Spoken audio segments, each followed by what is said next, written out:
अस्सलाम वालेकुम नाजरीन, आप देख रहे हैं मीर टीवी में हूँ आपका मेज़बान नैयर मीर।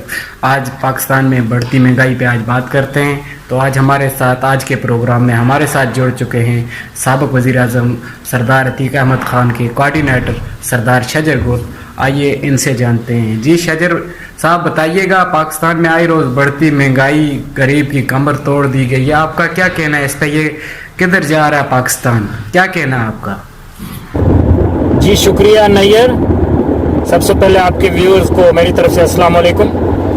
उसके बाद मैं अर्ज़ करता चलूँ कि आपने जो ये मौजू छेड़ा है ये बड़ा नाजुक मौजू है और इस पर बात करने से बड़े बड़े एंकर्स के पांव जलते हैं। मैं आपको अप्रिशिएट करूँगा कि आपने एक आम आदमी की आवाज़ बनने की कोशिश की है।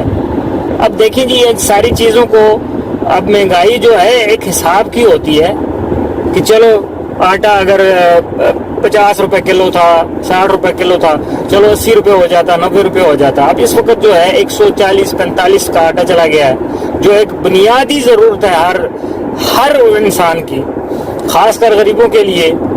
उसके बाद जो मजीद चीज़ें, हर चीज़ 300-400 गुना महंगी हो चुकी है। अब इस वक्त अफसोस से कहना पड़ रहा है कि आटे की बोरी तो 7,000 रुपए के अराउंड है, लेकिन जो सीमेंट की बोरी है वो 10,050 रुपए के लगभग की है, सॉरी 1,050 के लगभग की है। अब हम जो है ना अखलाकी तौर पे और मोराली जो हम जिस तरीके से डाउन की तरफ जा रहे हैं उसको एड्रेस करने की ज़रूरत है। अब गवर्नमेंट का तो यहाँ पे है जो नालायकी, नाअहली, बद इंतज़ामी, वो तो है ही है, लेकिन अब यहाँ पे माफिया का राज है पाकिस्तान में, जिसका जिस वक्त दिल चाहे जनाब वो अपनी मनमानी करनी शुरू कर देते हैं। जैसे कि अभी आटा माफिया है, अभी जैसे ही इन्होंने सुना है कि रूस से गंदम आई तो काफ़ी रेट में भी काफ़ी फ़र्क पड़ा है, काफ़ी नीचे आया। अब ये ज़ख़ीरा अंदोज़ी जो लोग करते हैं, ये बड़े बड़े माफियाज हैं, ये सब ऐवानों में बैठे हुए हैं। अब इस सब की जड़ जो है ये हमारे ऊपर मसलत जो माफिया है, जो एलीट क्लास जिनको कहते हैं, ये लोग हैं। इन लोगों की मिलें हैं, इन लोगों के सप्लायर है, इन लोगों की ट्रांसपोर्ट है, सब कुछ इनका है।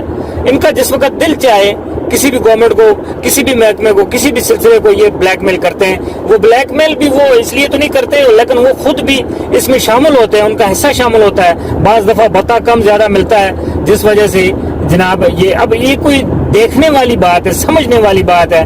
अगर कोई चेक एंड बैलेंस हो कि एक दाना, एक ज़रा भी किसी का अगर ऊपर नीचे हुआ तो उसकी दुकान, उसकी मिल, सब कुछ बंद होना चाहिए, असूली तौर पे उसको कैद होनी चाहिए, उसको जुर्माना होना चाहिए। ये सब गवर्नमेंट की जिम्मेदारी है, लेकिन वो कोई चेक एंड बैलेंस नहीं है। वो कोई MQM से राब्ते में है, कोई बाप से राब्ते में है, कोई किधर है, कोई किधर है। वो अपनी कुर्सी बचाने के चक्कर। जी शजर गुल साहब से आज हमारे साथ। जी शजर साहब बहुत बहुत शुक्रिया, आपने हमारे मीर टीवी को टाइम दिया, हमारा प्रोग्राम ज्वाइन किया, बहुत बहुत शुक्रिया आपका। तो आज व्यूअर, आज आपको भी हमारा प्रोग्राम पसंद आया होगा। पाकिस्तान में बढ़ती महंगाई पर बहुत अच्छी डिस्कशन की यार आज सरदार शजर गुल साहब ने भी। तो आपको भी आज हमारा प्रोग्राम पसंद आया होगा, उम्मीद करते हैं। अगर हमारा प्रोग्राम पसंद आया हो तो यूट्यूब पर हमारा चैनल ज़रूर सब्सक्राइब करें और बेल का आइकन ज़रूर दबाएं ताकि आने वाली वीडियो आप तक पहुंच सके। अगर आप हमारा वीडियो फेसबुक पेज पे देख रहे हैं तो हमारा फेसबुक पेज ज़रूर फॉलो करें ताकि आने वाली ऐसी लेटेस्ट वीडियो आप तक पहुंच सके। दीजिए नैयर मीर को इजाज़त।